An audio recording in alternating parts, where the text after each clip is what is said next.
कुछ लोग हमारी ज़िंदगी में दरवाजे से नहीं आते। वे बस किसी छत, किसी खिड़की, किसी रास्ते या किसी एक नज़र के ज़रिए हमारी पूरी दुनिया बदल जाते हैं। और सबसे अजीब बात ये होती है कि जब वे चले जाते हैं तब हमें एहसास होता है कि वे कभी अजनबी थे ही नहीं।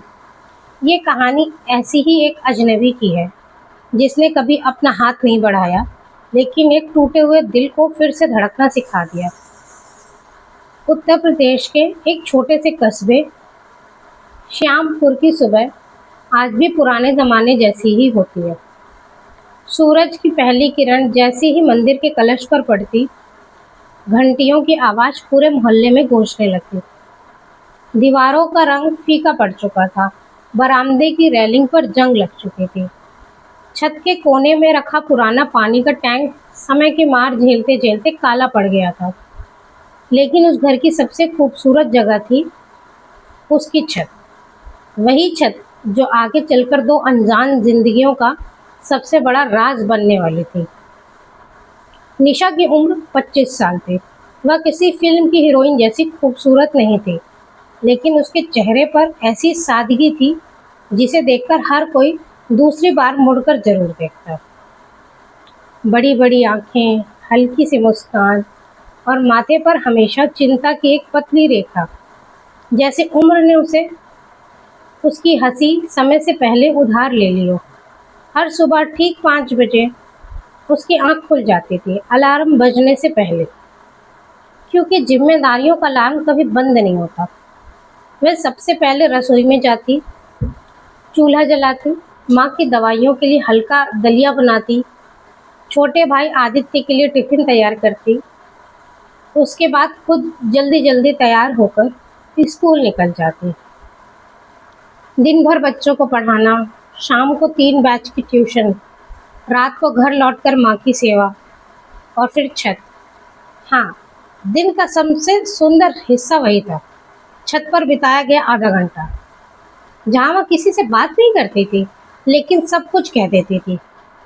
निशा के पिता राजेंद्र शर्मा सरकारी स्कूल में हिंदी के शिक्षक थे। पूरे कस्बे में लोग उनका बहुत सम्मान करते थे। वे अक्सर कहते थे, बेटी, पैसा कभी इंसान को बड़ा नहीं बनाता, लेकिन उसका व्यवहार पूरी दुनिया जीत सकता है। निशा बचपन से ही पिता की सबसे प्यारी बेटी थी। शाम को जब स्कूल से लौटते तो दोनों छत पर बैठकर चाय पीते।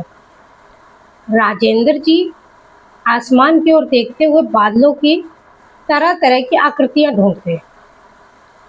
कभी कहते, देखो वो हाथी है, कभी वो देखो पक्षी उड़ रहा है, और छोटी निशा खिलखिलाकर हंस पड़ती। उसे लगता उसके पापा दुनिया के सबसे बड़े जादूगर हैं, जो बादलों में भी कहानियां देख लेते हैं। एक दिन उसने पूछा था, पापा, क्या आसमान सबकी बातें सुनता है? राजेंद्र जी मुस्कुराए। उन्होंने उसकी छोटी उंगलियां पकड़कर कहा, हाँ, जब इंसान के पास कोई नहीं होता तब आसमान उसका सबसे अच्छा दोस्त बन जाता है। उस दिन की वह बात निशा ने कभी नहीं भुलाई। फिर एक दिन सब बदल गया। ठीक 2 साल पहले बरसात का मौसम था। राजेंद्र जी स्कूल से लौट रहे थे। रास्ते में एक तेज रफ्तार ट्रक ने उनकी मोटरसाइकिल को टक्कर मार दी। लोग उन्हें अस्पताल लेकर भागे। डॉक्टरों ने पूरी कोशिश की, लेकिन किस्मत शायद कुछ और ही लिख चुकी थी। उस रात पहली बार निशा ने अपनी माँ को जोर जोर से रोते देखा। आदित्य को चुपचाप एक कोने में बैठे देखा, और वह खुद भी रो नहीं पाई, क्योंकि उसी रात उसे बेटी से घर का सहारा बनना पड़ा। पिता के जाने के बाद घर जैसे सांस लेना भूल गया था। माँ सविता देवी अक्सर खामोश रहने लगी। उनकी सेहत बिगड़ने लगी। ब्लड प्रेशर और डायबिटीज़ ने उन्हें कमज़ोर कर दिया। आदित्य तब 12वीं में था। उसने सपने इंजीनियर बनने के थे। निशा ने तय कर लिया था, चाहे उसे कितनी भी मेहनत करनी पड़े, वो अपने भाई के सपने नहीं टूटने देगी। उसने अपने सारे शौक छोड़ दिए। नई साड़ी खरीदना बंद, दोस्तों से मिलना बंद, त्योहारों पर घूमना बंद, अपनी शादी के बारे में सोचना भी बंद। अब उसकी पूरी दुनिया बस 3 लोगों तक सिमट गई थी। माँ, आदित्य और वह छत, जहाँ वह हर रात अपने पिता से बातें करती थी। उस रात भी वह छत पर पहुंची। आसमान बिल्कुल साफ था। सितारे ऐसे चमक रहे थे जैसे किसी ने मखमल पर हीरे बिखेर दिए हों। निशा ने धीरे से आसमान की ओर देखा। पापा, आज आदित्य का टेस्ट बहुत अच्छा गया। आप होते तो बहुत खुश होते। कुछ पल तक वह चुप रही, फिर मुस्कुराई। और माँ आज फिर आपकी पुरानी डायरी पढ़ रही थी। लगता है आज भी यकीन नहीं होता कि आप चले गए। हल्की हवा चली, उसने आंखें बंद कर ली। उसे हमेशा लगता था हवा के हर झोंके में पिता का हाथ उसके सिर पर फिरता है। मोहल्ले के लोगों की अपनी अपनी दुनिया थी। सामने वाले घर की छत पर बच्चे क्रिकेट खेलते। दाईं तरफ रहने वाली शारदा चाची रोज पापड़ सुखाती। बाईं ओर रहने वाले गुप्ता जी शाम को रेडियो पर पुराने गाने सुनते। लेकिन जैसे ही रात के 9 बजते थे, पूरे मोहल्ले की छत खाली होने लगती थी। सिर्फ एक छत आबाद रहती थी, निशा की।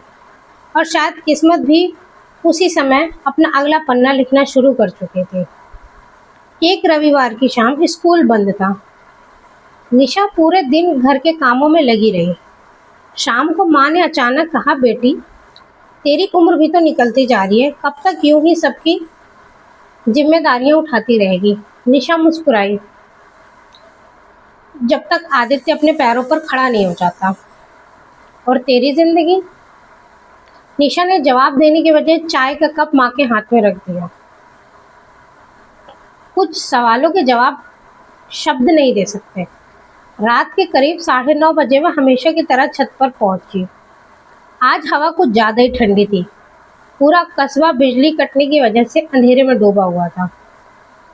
दूर दूर तक सिर्फ मोमबत्तियों की हल्की रोशनी दिखाई दे रही थी।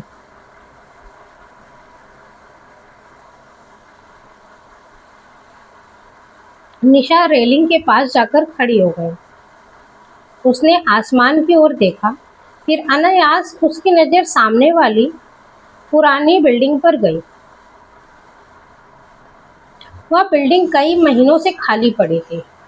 लोग कहते थे उसका मालिक शहर छोड़कर चला गया है, लेकिन आज उस बिल्डिंग की छत पर कोई खड़ा था।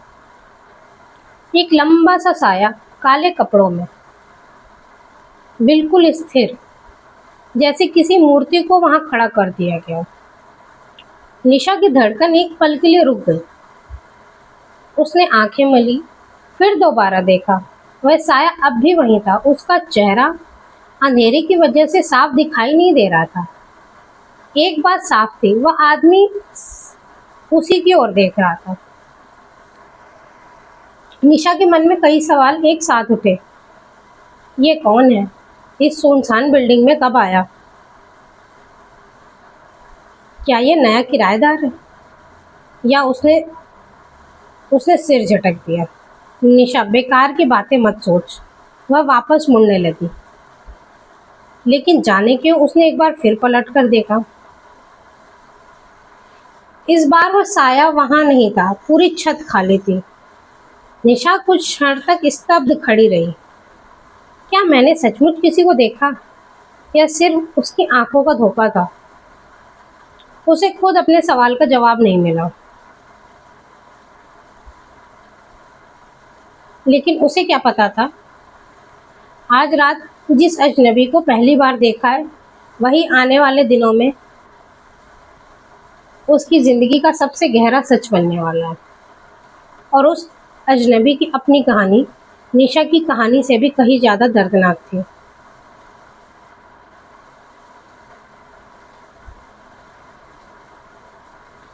अगर आप जानना चाहते हैं कि इस कहानी में आगे क्या होगा, तो इसका अगला भाग देखने के लिए हमारी अगली वीडियो ज़रूर देखें।